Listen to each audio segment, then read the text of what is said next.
and we are in control of the situation. Bakit ko po nasabi yan? Tignan niyo po itong graph na ginawa po ng UP. Ang UP naman po pinagtitiwalaan natin dahil sinasabi nga nila yung kanilang mga mathematical model nagkakatotoo. Pero ano yung kanilang ginawang kauna-unahang graph? Ilan dapat ang nagkaroon na ng sakit ng COVID-19 kung hindi po gumawa ng mga hakbang ang gobyerno ng ating presidente? Ang sabi po ng UP, kung wala po tayong lockdown na ginawa, ngayon po, meron na tayo sanang 3.6 million cases ng COVID. 3.6 million. San po nagkulang ang presidente? Anong pa po ang dapat ginawa niya? Naiwasan po ang 3.6 million cases ng COVID. Ang ating ginagawa po ngayon ay sinisiguro natin na habang wala pa pong bakuna, pampababagal natin yung pagkalat ng sakit dahil kinakailangan bigyan natin ng medical assistance ang ating mga kababayan kapag sila po ay nagkasakit. Ibig sabihin, talaga pong nais nating bawasan ang kaso ng mga COVID, pero yun nga po, wala pang gamot, so dadamit-dadami yan. Ang gusto natin, magkaroon tayo ng panahon para mas magkaroon ng mas maraming hospital na magbibigay lunas sa mga magkakasakit, magkaroon ng mga isolation units, magkaroon ng critical care capacity, yung mga ICU beds, at mga mechanical ventilators. Kaya nga po, babalikan natin yung susunod na graph natin. Ito po yung graph na pinakita natin, yung mga panahon ng usapin ay anong mangyayari matapos ng ECQ. Kung titignan niyo po itong graph na ito, meron pong linya na broken. Yan po yung ating tinatawag na health system capacity. Hindi po talaga siguro mapapabagal ng tuluyan ng sakit na walang gamot, pero ang importante, yung ating kakayahan magbigay ng medikal na serbisyo sa mga magkakasakit. Kaya nga po, ang tinitingnan natin palagi, nasaan tayo, kung tayo nasa ilalim ng broken line, yan po ang nais nating maatim. Na mayroon tayong sapat na mga hospital, sapat na mga kama, sapat na mga ventilators kung tayo po ay magkakasakit. Kaya nga po makikita nyo dito sa graph na ito na nung nagkaroon po tayo ng enhanced community quarantine, ang mga kaso bumaba at talaga naman pong kayang-kaya nating magbigay lunas sa mga magkakasakit. Ang sabi natin, yung pulang linya po, kung hindi magpapatuloy ang quarantine, tataas po ang kaso sa punto na hindi na natin kayang bigyan ng medical na assistance ang ating mga kababayan. So ang tanong, nakamit ba natin yung ating ninanais? Nagkaroon ba tayo ng sapat na mga facilities para bigyan ng lunas ang magkakasakit? Well, tignan po natin ngayon ang datos galing sa Department of Health kung nasaan na tayo. Pagdating po sa numero, totoo po, 35,455. Dito po sa numerong ito, ang mga gumaling ay 9,686. Ang mga namatay po ay 1,244. Tingnan naman po natin yung tinatawag na positivity rate. Ito uli po yung mga numero ng mga tao sa lahat po ng mga na-test natin. Nagsimula po tayo, mataas po yan, 13% sa lahat ng 100 na tinatest natin ay positibo sa COVID. Ngayon po, makikita natin, bumaba na po tayo sa mahigit kumulang 6 sa bawat 100. Pero tignan nyo naman po na napakalaki na lang itinaas ng ating mga na-testing. 2.5 po na nagsimula tayo noon. Ito po yung mga daily rates. Daily po ito, no? Daily test na ginagawa. Dati 2.5 tayo noong Abril. Ngayon po nasa 15,000 na tayo per day of tests. Ang ating positivity, mga around 6%. Ano pa pong indicators? Well, ito po. Ilang bahong namamatay? Tumataas po ang numero na nagkakasakit. Ang tanong, tumataas din ba ang numero ng mga namamatay? Tignan niyo po itong graph nito. Malinaw naman po na consistent ang pagbaba ng mga taong namamatay bagamat tumataas ang kaso ng COVID-19. Tapos, titignan din po natin yung critical care utilization. Kasi ito po yung linya na broken line na pinakita natin sa graph natin. Dapat yung estimated na magkakasakit, nasa ilalim ng linya ng critical care.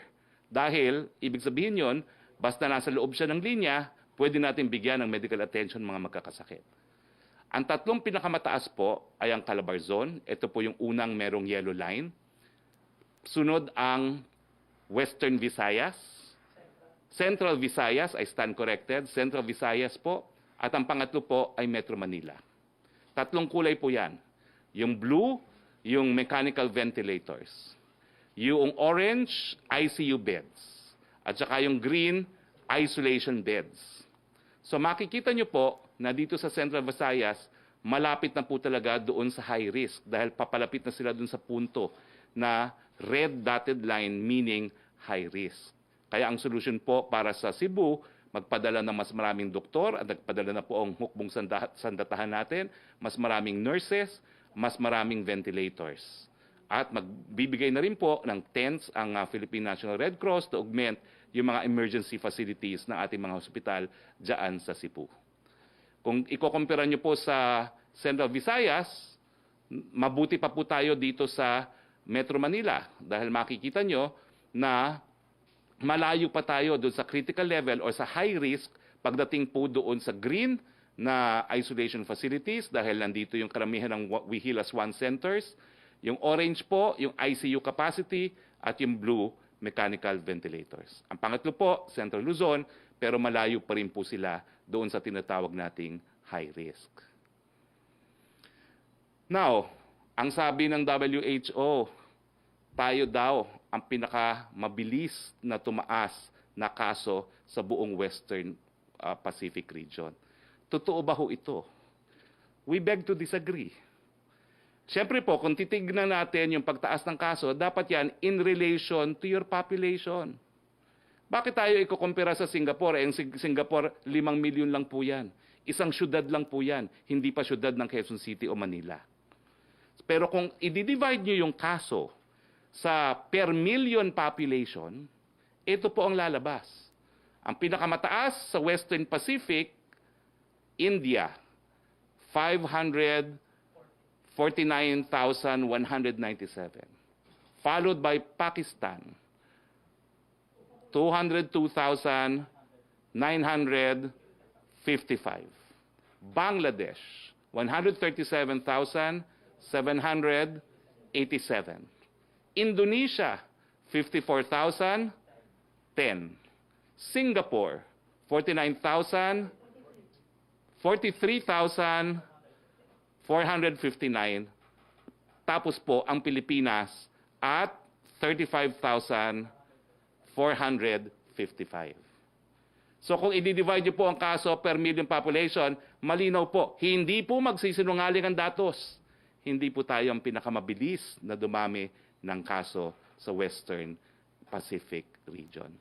Hahayaan na po namin ang datos sumagot dun sa report ng WHO. Papunta naman po tayo sa ibang bagay, ang usaping Social Amelioration Program. Ang total families na na-serve na po ng ating Social Amelioration Program ay 1,000. Ito po yung second tranche, ha? Hindi po kasama to sa first tranche. Ito po yung second tranche. Ang total number na nabigyan na natin ng ayuda na second tranche ay 1,345,102. Ang naibigay na po natin ay 6.79 billion. Now, nagpupulong po ngayon ang IATF. Para malinaw po, ang naapruban po ngayong hapon pa lamang ay ang moratorium sa pagpapauwi ng locally stranded individuals sa mga lugar na ito. Hindi po nationwide, ito na po yung mga lugar na merong moratorium lamang. Ang buong Region 6, ang buong Cebu Island, kasama na po ang Mactan, ang Region 8 at ang Caraga. Ulitin ko po, ang mga merong moratorium sa pag-uwi ng mga locally stranded individuals ay ang Region 6, ang Cebu Island, ang Mactan, ang Region 8 at ang Caraga. Yung nabalita po na isang bapor na papunta po ng Dumaguete at ng Zamboanga na naantala ang pag-alis dahil wala raw PCR results, maglalayag na po yan. Hindi po rin require ang PCR. Ang ating protocol pa rin po ngayon, health certificate, dito po kung manggagaling sa Manila at pagdating po sa probinsya, bigyan ng PCR kung meron, kung wala, i-quarantine ng 14 days. Now, itong mga rehiyon naman ito, kaya po nagkaroon ng moratorium kasi wala na po silang lugar para mag-quarantine, lalong-lalo na po dyan sa Caraga. Ang Cebu Island at Mactan, ECQ naman po kasi. At yung Region 6 at Region 8, yun nga po, kinakailangan nila na mas maraming espasyo para po sa quarantine facilities. Okay. Pagdating naman po sa usaping transportasyon, okay, ngayong araw po, magkakaroon po tayo ng 980 UV Express sa Metro Manila. Ito pong UV Express po nito ay magbabiyahe sa Metro Manila at mga karatig probinsya tulad ng Bulacan, Cavite, Rizal at Laguna at sa 47 rutang walang tumatakbong modern jeepney or city buses. So it will augment po yung ating transportation needs. Makikita po natin sa infographics ang mga ruta, bilang ng available units, pati na rin po ang pamasahe. Tingnan po natin ang infographics dahil maraming listahan. Napakadaming mga ruta po yan. Ayon po sa LTFRB, wala pa pong dagdag sa pamasahe o fare adjustment ang mga UV Express. Susundin pa rin po ang dalawang piso bawat kilometro na pamasahe. Depende po sa rami ng pasahero kung kukulangin ang operasyon ng 980 UV Express. Sinabi ng LTFRB na maaaring nilang payagan ang mas marami pang modern jeepneys at traditional jeepneys na roadworthy. Liban sa MRT3 at bus augmentation, nagkakaroon po tayo ng mga sumusunod na mini loop sa EDSA. Buses to run on the curbside in the interim. Yun po yung mini loops. Meron po tayong mga mini loops sa Monumento to Quezon Avenue, simula ngayon, Lunes, June 29. Meron po tayo from ITX to Ayala, simula ngayon, Lunes. Meron po tayong Timog to Santolan, simula sa Miyerkules, July 3. At 30 bus units ang unang madidispatch mula Monumento hanggang Quezon Avenue at PITX hanggang Ayala mini loops. Wala pong dagdag pamasahe. Pero sa bus augmentation, mananatiling 25 pesos ang pamasahe. Tulad ng madalas ko pong sinasabi, sinusunod natin ang hierarchy of transport mode kasi nga kung hindi sapat ang mga bus at modern public utility vehicles, pwede nating payagan ang traditional jeepneys provided na roadworthy sila. Alam naman natin sa Metro Manila lamang may LRT or MRT. Sa iba wala.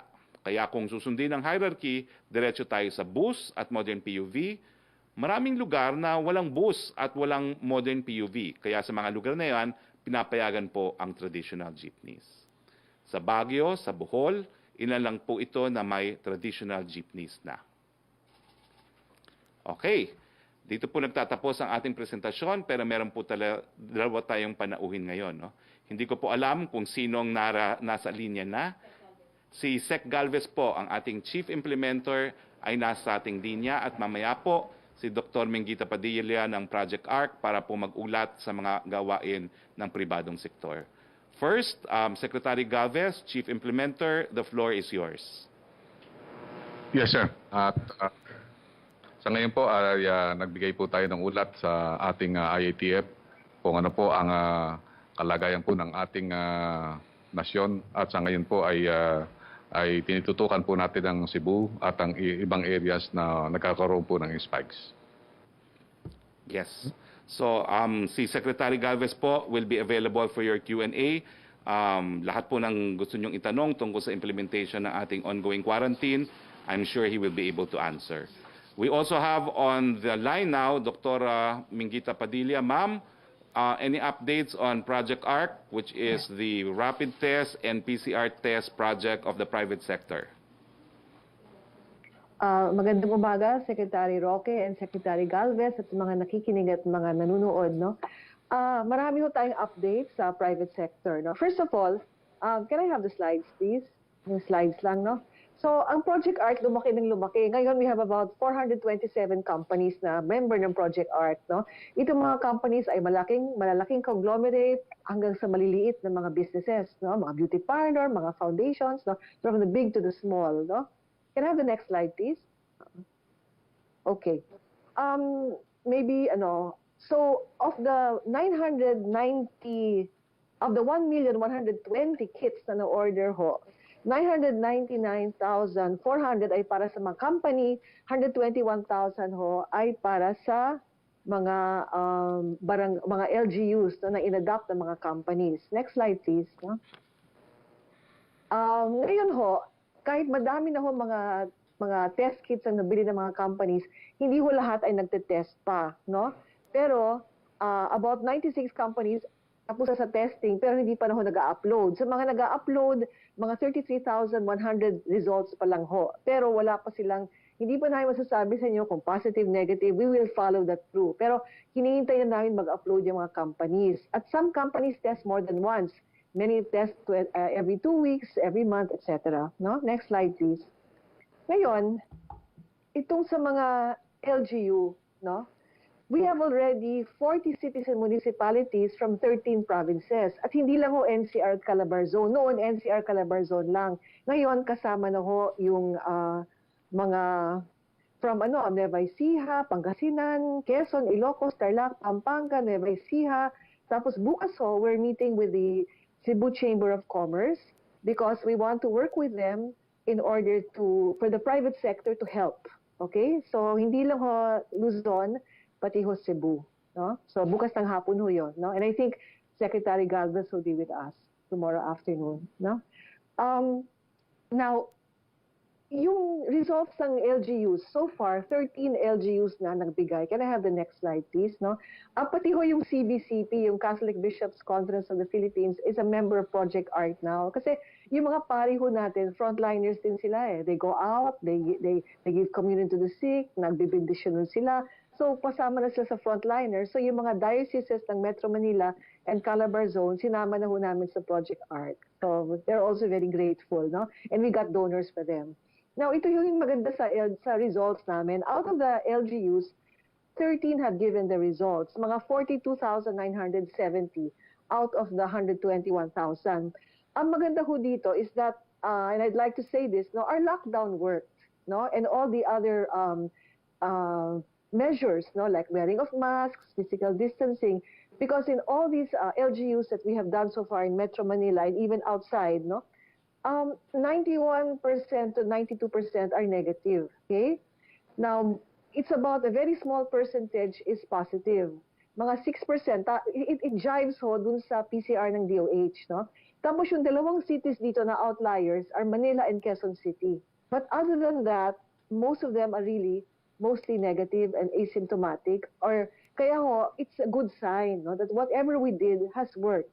Now, itong mga positive IgM, IgG, especially yung mga IgM, no, these are the people na hindi ho nahuli ng regular PCR kasi ho, we are testing the symptomatics because now it's priority. So these are the asymptomatics, yung mga hindi pupunta sa ospital kasi either halos wala silang sintomas, parang sakit ng ulo lang, sipon-sipon lang, pero may COVID na pala. So the cities, the districts are very grateful na dahil dito sa ginawa ho namin parang search and destroy tactic, and nakita namin kung sino dapat i-isolate, and we were able to prevent more infection. So this is a very nice result. That means our protocol is sound. Nagtutugma ho sila dun sa DOH PCR testing, even as far as percentages are concerned. And it tells us that our incidence or prevalence is really low. It's not that high, no? Even in very crowded municipalities and districts of Metro Manila. So I have to hand it to the LGU executives, no, who handled this, and they were really able to keep their numbers low despite all the problems we had in the beginning. Next slide, please. And then now, these are just some pictures, no? I would like to, this is mga pictures ko ng mga LGU, no? Now, my second to the last slide is that ang Project Arc rin ho is we donated PCR machines, automated systems to 11 hospitals from Baguio to Zamboanga. 10 of them rather ay government hospitals, isa ho ay private, no? 4 ho nito ay operational na, Baguio Gen, Cebu Molecular Lab, JB Lingad at sa Zamboanga. Yung iba naman nasa ano na ho sila, last part of the testing na lang ho, yung mga capacity testing, etc., training, no? At ang tinayo ko ng Project ARC ito is because dun sa aming protocol, kung mga nakakaalam, kung mag-test kayo ng IgM positive na walang IgG, symptomatic man or not symptomatic, or even those who are symptomatic, kahit negative, we try to send you for PCR swabs. Kaya lang, hindi pa kasama sa expanded testing yung PCR na libre kung asymptomatic at hindi ka frontliner. Kaya we're trying to make it more affordable for the LGUs and for the companies. Therefore, yung aming package ng Project ARC in this 11 hospitals is only 2,000 pesos if you do not fall within the free. Okay? So we were able to bring it down. And then, now ho, our next project, no? Can we have the last slide, no? And I'm very excited, we are very excited about this is pooled PCR testing. Because this is being done in Israel, in Germany, and Israel has shared its protocol with Harvard and with maraming ospital na sa United States, no? Sa pool testing, very simple. Sa Israel, for example, 64 patients, no? Sila swab. Yung 64 swabs, isang test lang ho. Kung mag-positive, dun lang sila iisa-isahin. Kung mag-negative lahat ng 64 yan, tapos na, negative. So you're able to do more tests for less money and for less people and for less resources. Ito ang paraan kung bakit yung Wuhan ay nakagawa ng 10 million tests in less than 2 weeks because of pool testing. It is being done, it was done sa HIV epidemic noon and it worked. And because of that, naisip nila, gawin din natin ngayon. And it is helping these countries. And I'm really hoping it will help us because it's a game changer. So this is good for countries or areas na mababa lang ang incidence, no? 10% or less. And I think the Philippines, at least Metro Manila for now, and maybe hopefully in the future Cebu, for surveillance, surveillance of ano ba nangyayari. Could be every 3 months. Kunyari you have a dormitory, a factory, you know, some place where there are lots of people, you can do this. So this is a game changer. And this is our latest project of Project ARC. Thank you, Doc. very much. But the media is saying we need more time for question and answer. And please stay, no, for question and answer. Pero bago po tayo magsimula sa question and answer, just in, mga listahan ng lugar na meron na pong traditional jeepneys. Napakadami pa pala pong mga lugar. Okay? Meron na rin pong traditional jeepneys sa Bulacan, sa Pampanga, sa Cagayan de Oro, sa South Cotabato, sa Caraga, sa Region 10, sa Region 11, sa CAR, sa Region 6, sa Siquijor, sa Region 8, sa Region 12, sa Region 1, at sinabi ko na po, Caraga, just in. Okay, first question, Joyce Balancio, ABS-CBN, please. Yes po, good afternoon, Secretary Roque. Pwede po sa inyo or kay Secretary Galvez. Ano po yung progress na nakikita natin ngayon sa COVID-19 cases sa Cebu City after it was placed under ECQ for 2 weeks?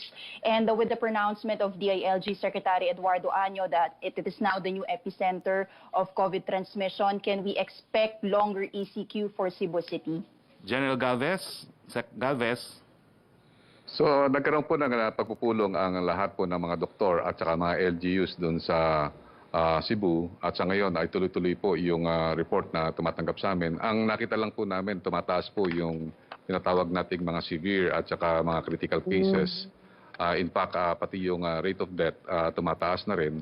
So but we expect na itong surge ng picking up ng new cases will look into na mga magkakaroon ng siguro mga 2 weeks or 3 weeks kasi parang nakita namin yung experience ng Cebu, yung experience natin dito sa NCR noong March 24 at saka April 13. Kasi po nakita ko po talaga na panahon na yon talagang nagkakaroon po ng tinatawag na surge of cases. Sa Bisoto Soto, mayroon po nga silang presentation out of 122 deaths. Ang nakita nila is a very critical sa information nila is less than 48 hours na mamatay 86. Meaning yung severe cases nila hindi na natidetect kaagad. Kaya nga tama yung sabi ni Dr. Padilla na dapat talaga yung early testing at saka detection is very important. Dahil kasi once na hindi natin na-detect at hindi natin na-treat at hindi natin na-trace yung tinatawag natin mga causes, ay may possibility po na karamihan po ng mga pasyente pagka pumunta po sa ospital ay dead on arrival na at saka severe na ang cases. So yun po ang report sa amin ng mga doktor when we went there. I went there 3 times and we will be back again sa Wednesday.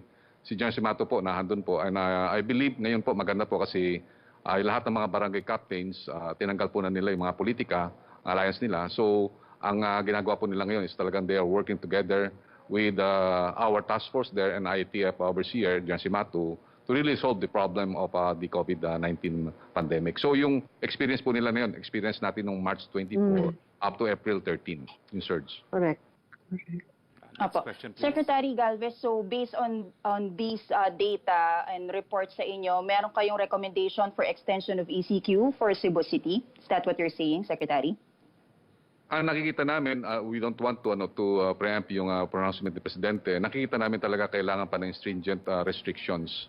Kasi na-find out namin na yung nung nag-ECQ sila, hindi to properly implemented. That's why General Anyo was prompted to deploy more SAP forces there in Cebu City. Sa ngayon maganda yung alignment ng Armed Forces of the Philippines, LGU at saka yung PNP under Regional Director Pero. So ngayon talaga binabantayan natin more than 19 barangays, binabantayan natin sa strict lockdown. And talagang gumagamit pa tayo ng drone at saka helicopters para at least ma-supervise natin mabuti yung implementation ng mga restrictions. And immediately tinanggal kaagad ng PNP yung more than 200,000 na quarantine passes. So yung mission essential lang at saka yung authorized o yung A4 lang ang pwedeng lumabas. Oh, thank you, Secretary Galvez. Kay Secretary Roque po, may question po ako for Yes, Secretary Joyce, Roque. go ahead. Si Vice President Robredo po is telling the palace not to be onion-skinned, especially when she points out lapses or criticisms against the government's response against COVID-19. Hindi raw po ito pamumulitika on her part, and she admitted na tinitingnan po niya itong COVID-19 response ng gobyerno as a glass half empty, and it's her office trying to fill in the gap or yung pagkukulang daw po ng gobyerno. Ano po masasabi natin dito, Secretary? Sinagot ko na po yan. Kung anong nais niyang malaman, tanong lang niya po. Pero hindi po pwede na nakukulangan siya na hindi naman namin alam kung paano siya sasagutin. No? So just tell us anong gusto niyang i-clarify, we will answer po. Pero malinaw po sa akin naging presentasyon ngayon, kung hindi po gumalaw ng tama ang gobyerno, we would have had 3 million cases no less of COVID-19. So we rest our case on that po. Yusek Roque, thank you, Joyce. Okay, from Belia Carriazo of Bandera, update po dun, follow-up sa WHO data. Are you still confident that the government is winning the fight against COVID? Well, papakita ko po uli yung data na pinakita namin kanina, yung number of cases over 1 million. No? Hindi po tayo ang fastest country in Western Pacific. We are 1, 2, 3, 4, 5, 6 in the region, in the Western Pacific region, if you're going to divide the number of cases on a per million population basis. So of course, dahil sa findings na ito, we're very confident po that we have done the correct steps. Again, I'm saying we're not perfect, but I think we did the best that we can do under the circumstance.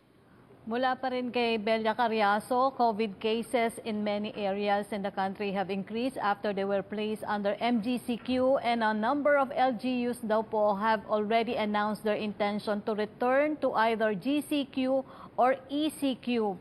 Ano daw po ang palace reaction?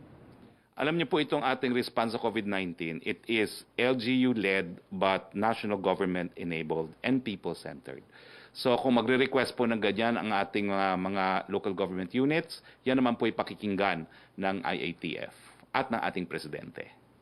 Huling tanong ni Belia Carriazo, reaction daw po sa viral video on mass gathering sa CCP kahapon kung saan walang face mask ang ilan at nagkumpulan ng mga tao. Bakit pinayagan ito at hindi rin ba maikukumpara sa mga eksena sa mga beach sa ibang bansa? Well, sinabi po ng PNP leadership na yung kanilang Southern Police District po ay tinitignan na itong issue nito at titignan po nila kung meron dapat mapanagot dito, no. Pero gaya ng nakasulat po dito sa aking entablado po ngayon, no, ang solusyon po ng COVID-19 nasa atin, yung paghuhugas ng kamay, yung social distancing at pagsusuot ng mask. Yung nangyari po sa sa Cultural Center, sorry po, Cultural Center, wala pong social distancing. Kung gusto niyo pong mabuhay na mas matagal, yan lang po ang tanging pamamaraan para mapabagal ang pagkalat ng sakit. Thank you. Yusek, Joseph Morong of GMA. Good morning, sir. Hi. Sir, Yes, sir. dun muna tayo sa data mo. No? You mentioned you showed the data in reaction to the statement of the WHO that the Philippines has the fastest number of cases, rising cases in the Western Pacific region. But I think somebody pointed it out on Twitter to me, no? Yung binasa niyo po na data is Asia, no? So that we should exclude, given your presentation, wala doon dapat yung India, Pakistan, Bangladesh, and Indonesia. So probably not number one, but probably excluding all these countries na wala sa Western Pacific region based on your data, maybe number two. Well, I'm not going to go nitpicking on this, no. But as far as I know, India, Pakistan, and Bangladesh are still Asian countries. But the statement is Western Pacific. So do you think those two data are relevant? Well, Joseph, if we look at the WHO, I think we check this, and in the data of the WHO, they are classified as Western Pacific countries. Later na lang, sir, but it is, I'm on the website of the WHO, but whatever, sir. UP study, okay? Pinadala sa amin yung study ng UP showing, and this is a question for you and for Secretary Galvez. Sabi nila, if the trend continues, R naught of 1.28, we can have 60,000 cases in the Philippines by July 31st and 1,300 deaths. NCR alone could have 27,000 cases. Question, are we using this data of UP in determining the next community quarantine after June 30? Well, Joseph, ako muna, no? Ang R0 po Yes, sir. natin, hindi yan is hovering around 1. So UP's data is different from the data that we actually have. That's not the graph. Okay. No? But our R0 is hovering around 1. Nabura natin. Okay. So I don't know if Secretary Galvez would like to add, but I'd like to point out that the figures that we reported as of today of around 35,000 is lower than the UP prediction of 40,000. At hinihimo ko po ang ating mga kababayan, nung isang linggo, hinihimo ko po kayo na let's prove the UP data wrong, and we did. Because 40 ang sabi nila, 35 tayo. Abangan po natin kung ano maging projection nila for the end of this next 2 weeks. And again, no, hinihimo ko kayo, let's prove the UP data wrong. Let's have lesser cases of COVID-19. How? Ito po, nakasulat na po dito sa harapan para hindi ko na ulitin. Secretary Galvez, please, same question. So actually yung sa UP UP data, marami po kaming consultant po dito na taga UP. Nandito si Dr. Ted Adbosa at saka sila Dr. Saniel, one of the best epidemiologists that we had. Ang ginagawa po natin talagang binabasa rin po natin talaga yung mga data ng UP at saka ibang mga studies yung binibigay sa amin ni dating Secretary Sarmiento. Lahat ng mga data at saka mga pag-aaral na pwedeng makatulong sa paggawa ng aming mga plano, na araw-araw na plano ay tinitingnan po namin. And then yung mga predictions po na ngayon na 40,000, talagang we want to beat yung gano'n na prediction so that we can minimize yung death. Kaya nga po ang lagi pong batayan ng aming pong plano ay yung guidance po ni Presidente na we have to save lives and minimize death. And nakikita natin po yung cases po ng ating pag-spike ay marami pong marami pong tinatawag na mga unseen variables. Unang-una, sa OFW po, hindi po natin nakita talaga na nagkaroon ng contraction ang economy. So yung ating OFWs, more than 100,000 of them will be coming back in our country. At the same time, based on nagkaroon tayo ng lockdown, more than 127 LSIs ang nagkaroon ng tinatawag natin na stranded locally. And yun po ang isa sa mga reason na nagkaroon po ng spike ang ating mga other areas. Yung mga galing po sa Cebu na napunta po sa Region 6 at saka Region 8, yun po ang nakita natin na isa sa mga nagkaroon po ng spike. Dito po sa Metro Manila, nakita po natin na gumaganda po yung ating condition.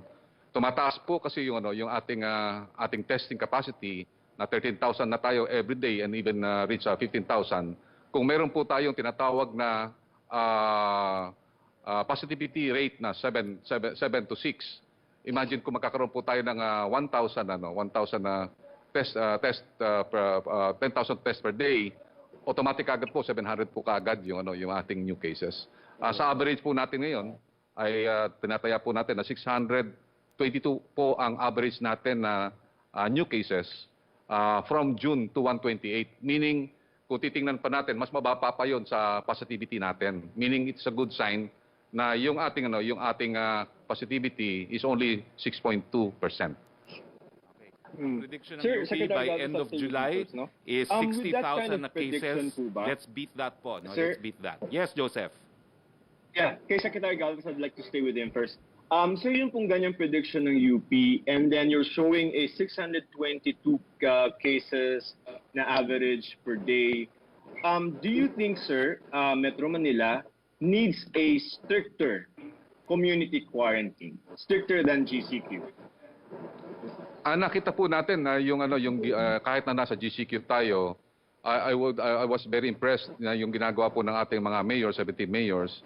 They are collectively looking really yung mga stricter measures, even yung pagka-opening ng ating mga businesses.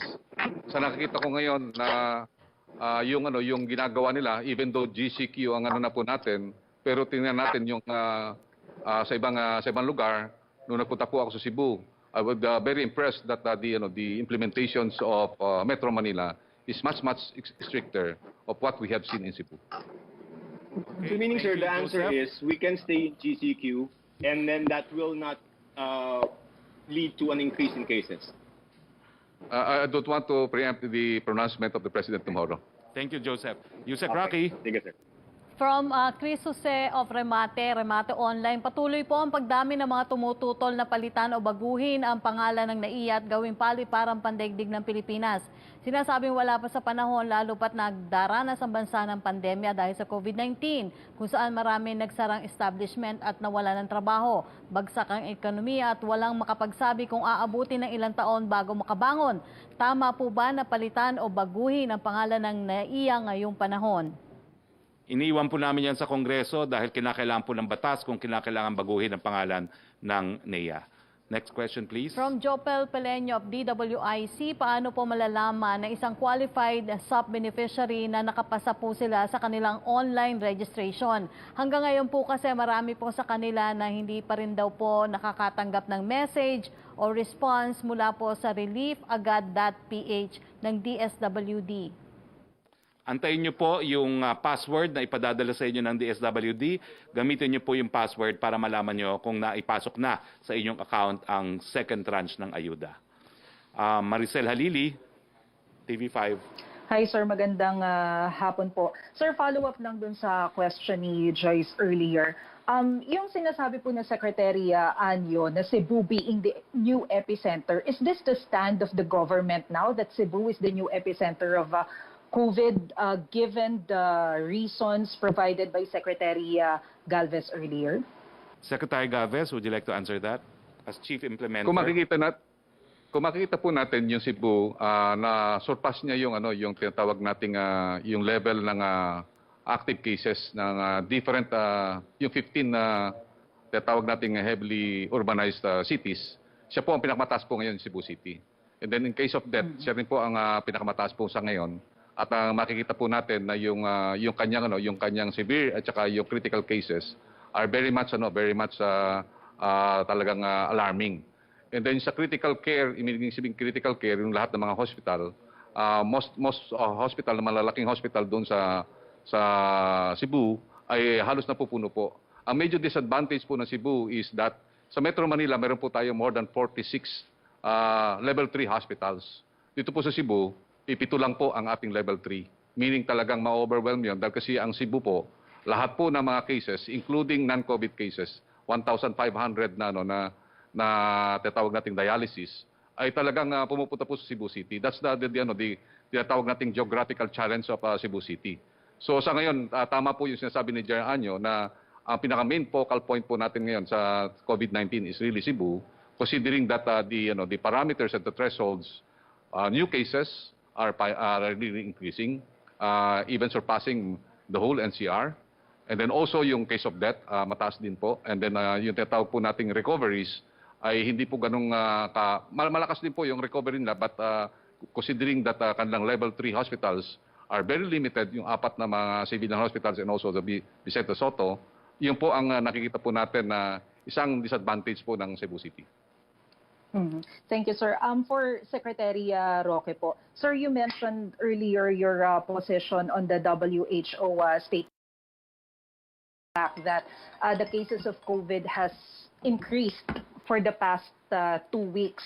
And considering din po yung UP study na sinasabi nila na every time na nagre-relax tayo ng quarantine, nagdo-double palalo yung daily number, yung cases of or number of COVID cases natin daily.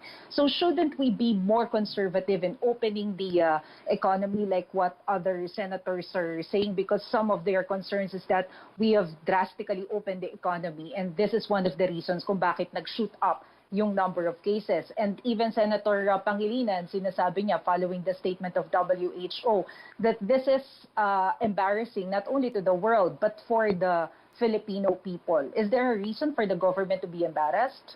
Wala po, kasi nakita naman natin na kung titignan natin yung density of cases, hindi po tayo number 1 sa Western Pacific region. No? Doon sa tanong mo, should we be more conservative? Well, palagi po natin binabalanse yung kalusugan sa karapatan na magkaroon naman ng hanap buhay. Ang tinitignan po natin, case doubling rate, critical care capacity. Alam po natin na kung hindi natin mapigil yung pagdami ng numero, siguraduhin lang natin na meron tayong sapat na kakayahan para bigyan ng assistance yung mga magkakasakit, lalo na yung magiging critical. So, again, to reiterate, nothing to be ashamed of. In terms of density, we are not number 1 in Western Pacific, pero sa akin hindi naman po ito contest, no? At ibabalik ko po yan sa projection ng UP. Kung hindi po natin ginawa lahat ng hakbang na ginawa natin, sobra pa po sa 3 million ang COVID cases natin ngayon. Sir, panghuli na lang po, yun pong protocol natin doon sa locally stranded individuals. Paano po yung magiging sistema uli sa kanila? Are they required to undergo PCR test, particularly yung stranded po ngayon doon sa North Port? Well, unang-una, wala na pong stranded doon. No? Sila po ay makakalayag na. No? But Secretary Galvez can discuss the protocol. Sec Galvez? Yung sa po, Zamboanga, actually po yun, na-approve na po namin yan kahapon. Hindi nga po namin alam kung bakit nagkakaroon ng issue. Ay nag-usap na po kami ni Mrs. Sarita Hernandez, yung coordinator ng Zamboanga City. So we have approved that since yesterday, at wala po tayong nire-required na PCR test. And then yung yung protocol po ng LSI, dahil po nag-iikot po kami sa iba-ibang mga regions, nakita po namin yung concerns ng ating mga LGUs dahil kasi po meron pong mga meron pong mga nag-positive sa mga LSIs na dumating po sa kanila. Isa po yung sa issue. Second is yung na overwhelmed po sila in terms of quarantine facility nila dahil po araw-araw may dumadating po tayo na more or less 2,400 na OFW. Yung kanilang facility po talaga napupuno.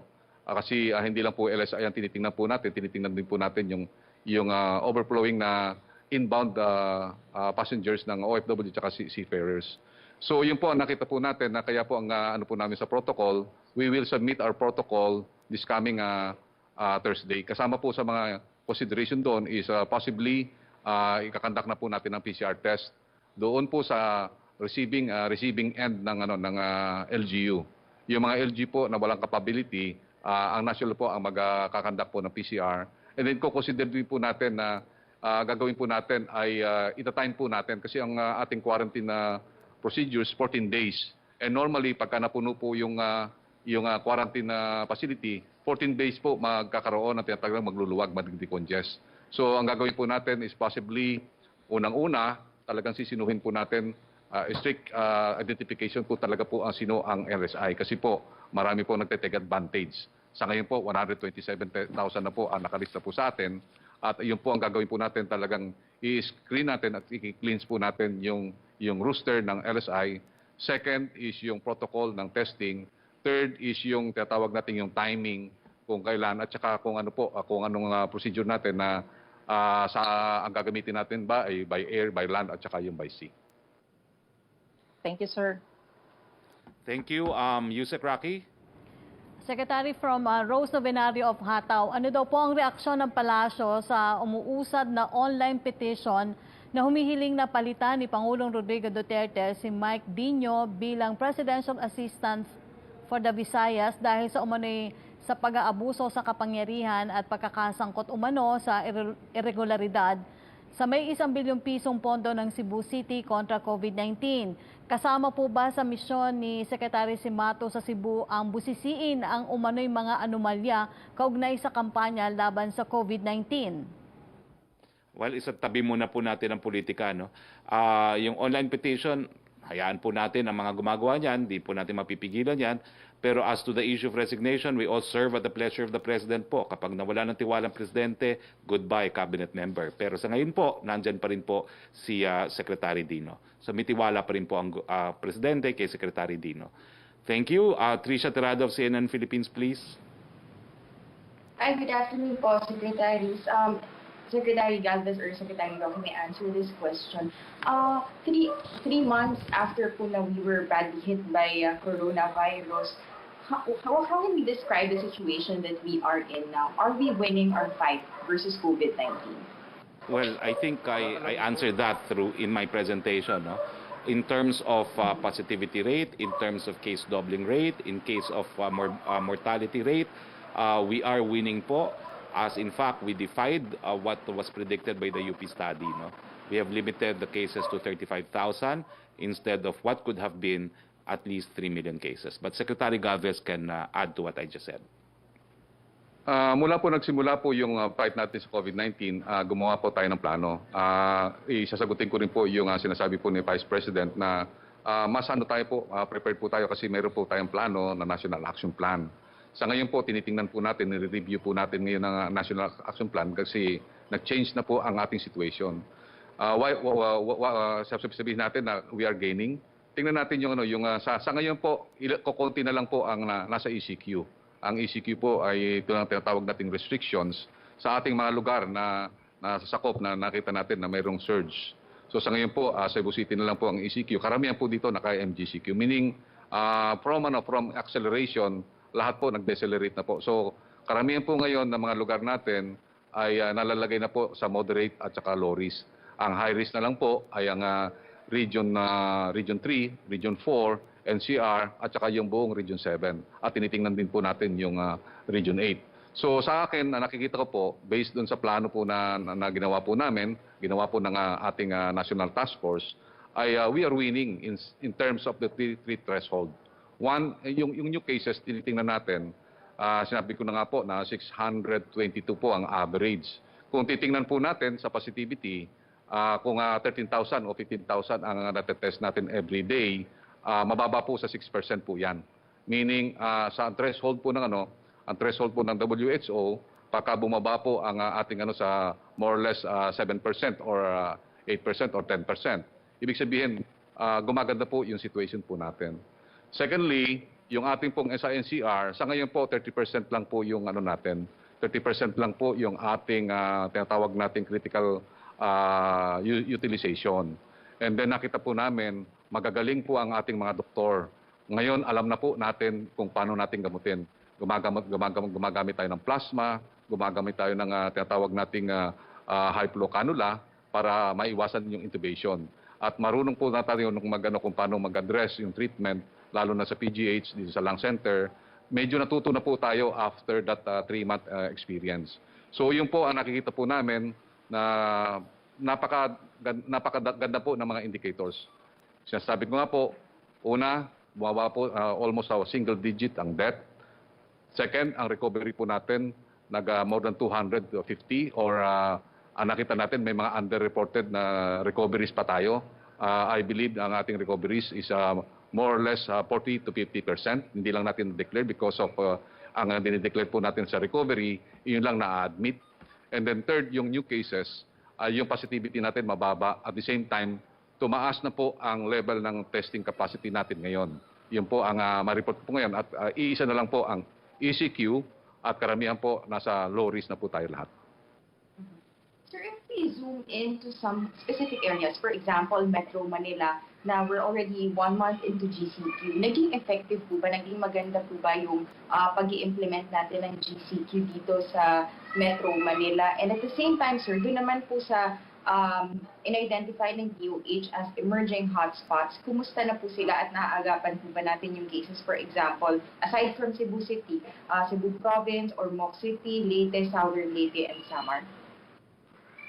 Yun po ang ano po natin sa NCR, nakita natin maganda po yung implementation kasi nakita natin yung mga local government unit, even naglo-localize lockdown sila. Ang ginagawa po ng ating mga mayors dito sa NCR, pagka alam po nila na talaga nagbabiolate yung kanilang mga barangay at mga district, they conducted 3 days to 5 days hard lockdown. So yung tinatawag nating localized zoning, mga tinatawag na critical areas at saka yung mga containment areas. So maganda po yung implementation not only sa NCR but also in the other areas.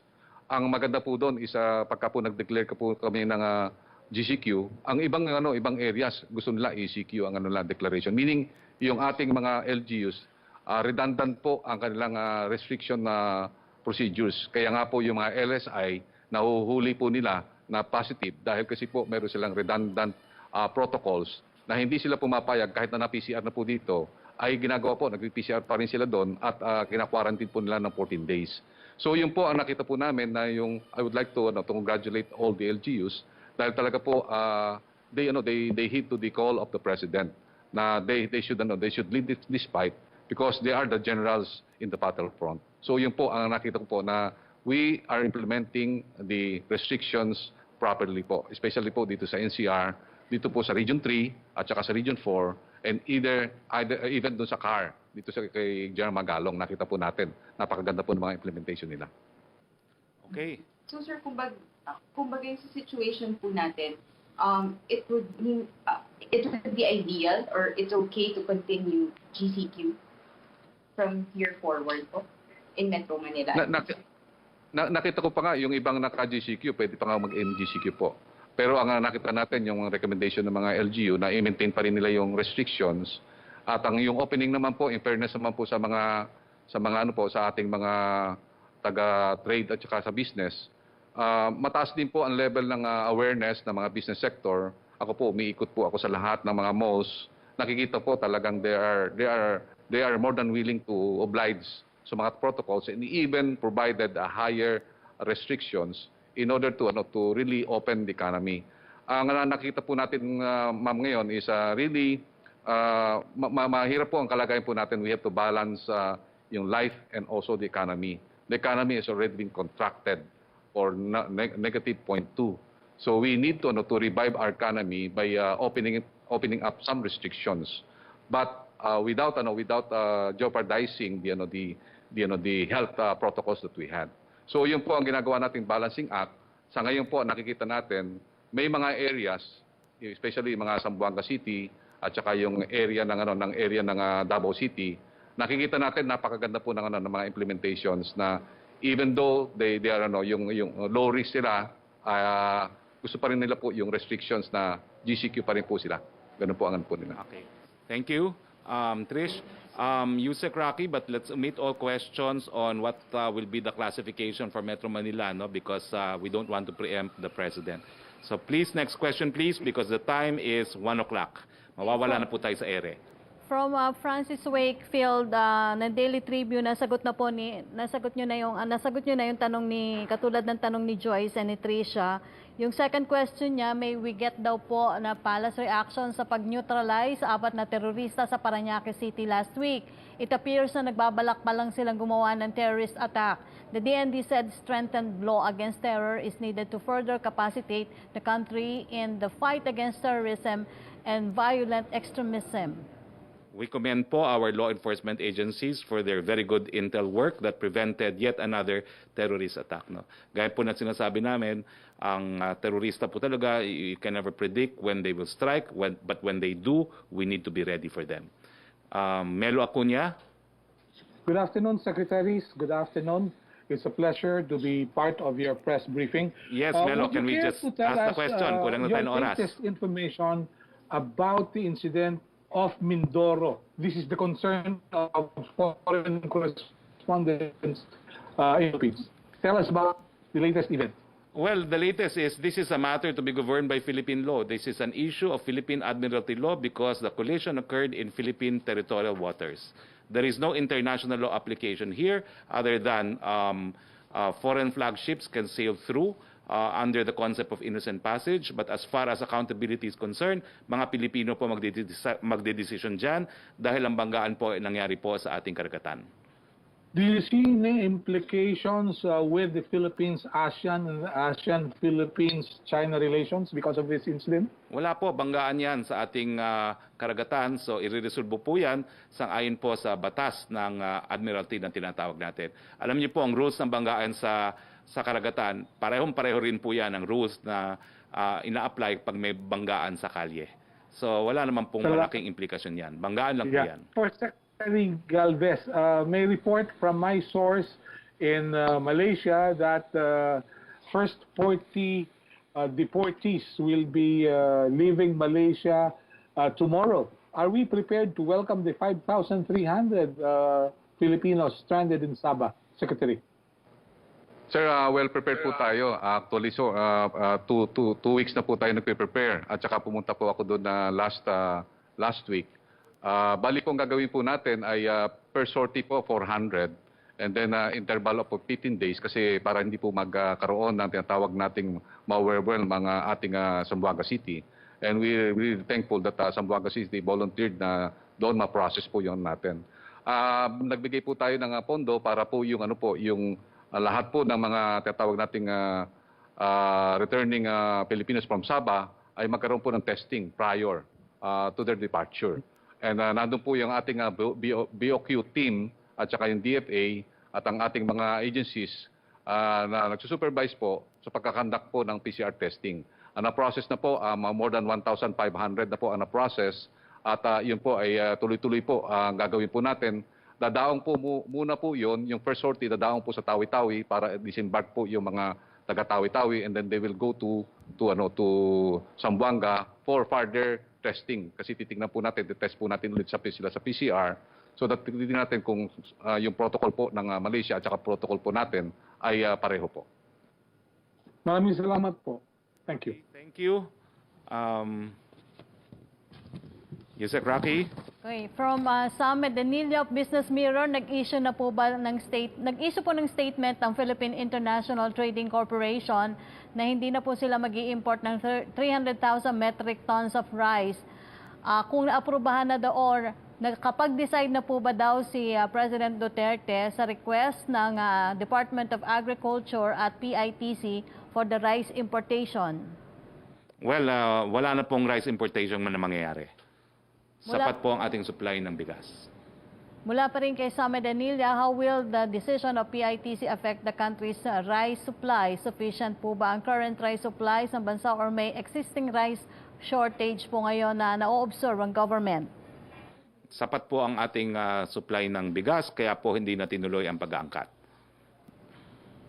Next question, please. From Jason Gutierrez, New York Times, may we ask for a statement regarding the sinking of a Filipino fishing boat by a Chinese-registered vessel? Sinagot ko na po, that's an issue that will be resolved under Philippine Admiralty laws. Pia Gutierrez, ABS-CBN. Hi, sir. Good afternoon. Sir, when do we expect the President to announce new community quarantine guidelines? Mamayang gabi na po ba, sir? I'll let you know, but if I'm not mistaken, it will be tomorrow. Tomorrow. Okay, sir. So kay Secretary Galvez, sir, considering that the stand of the national government is that we are winning against COVID-19, do we expect the IATF to return anytime soon yung new normal classification, at least in areas na kung saan mababa po yung risk for COVID-19, sir?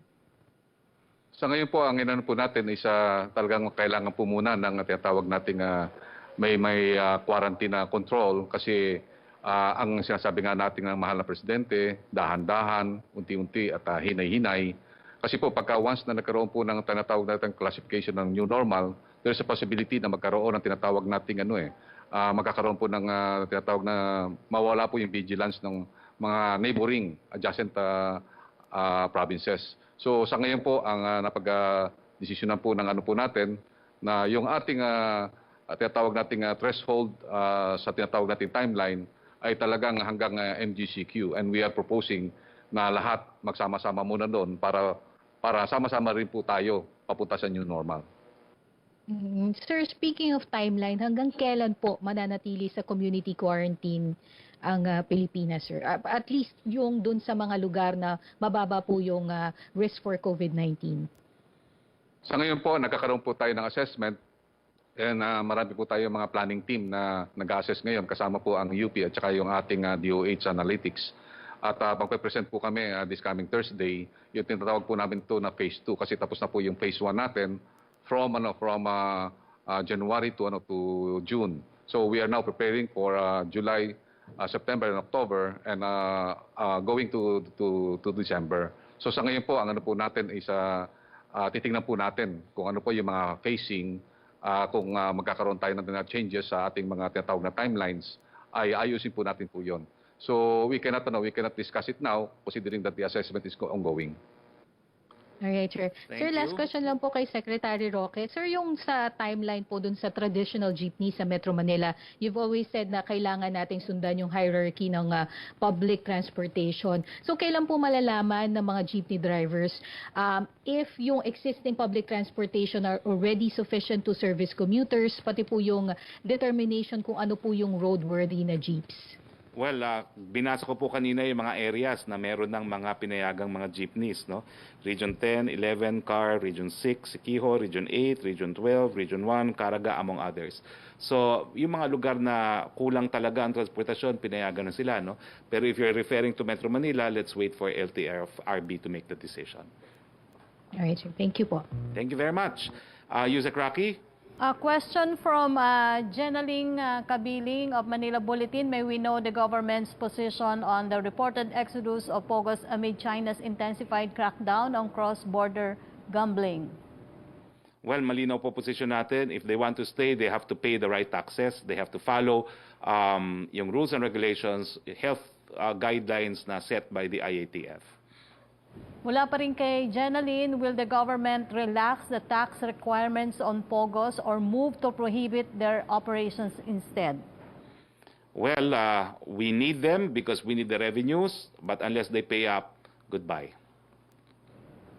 Kay Virgil naman po, nasagot niyo na rin po, yung kay Luisa Erispe na lang po, follow up ito dun sa kanina sinabi niyong may moratorium dun sa LSI pagpapauwi. Hanggang kailan po daw yung suspension ng travel para sa mga LSI sa requirement po na makapag-swab naman sila, swab test, sino daw po ang dapat sumagot at ang LGU po ba na uuwian nila sa probinsya o yung LSI po mismo?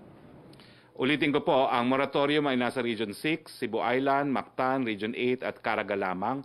At ngayon po, ang protocol ay health certificate and quarantine pagdating. No? Pag-uusapan po sa Webes yung bagong protocol na kung saan posible na isubject na sila sa PCR test doon po sa mga lugar na pupuntahan nila. Secretary Galvez, would you like to add? Yung pong sana, so kung sino pong gagasto sa meron po tayong available test kits na 1 million, yun po ang gagamitin po natin at saka po kaya po isama natin sa protocol ang LSI para po masama po ng PhilHealth sa expanded protocol. Okay. Question naman po ni Tuesday New, nasagot niyo na rin Secretary about Cebu City as epicenter ng COVID-19. Tanong mula kay Reyna Tolentino of Manila Times, any update daw po sa vaccine for COVID-19? Wala pa po, no? We get our information from the international media in this regard and some intel reports, no? Pero I'm sure kapag meron na po, we would know as a planet, no? So unless there are other further questions, nagpapasalamat po tayo kay Secretary Galvez, kay Dr. Mingita Padilla, sa mga miyembro po ng Malacañang Press Corps at kay Yusek Roque. At bago po tayo umalis, maikling mensahe po para sa ating mga kababayan dyan sa Cebu. Magpatuo ta sa task force gikan sa atong presidente para sa atong pag-ayo.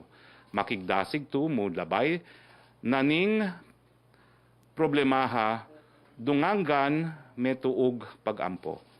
Naa sa atong kamot ang atong pagkaayo. Pagsuot ng mask, hinaw sa kamol, pagsunod sa social distancing. Sa ngalan po ng ating Presidente, Rodrigo Roa Duterte, ito po yung Spox Roque saying, Philippines, keep safe.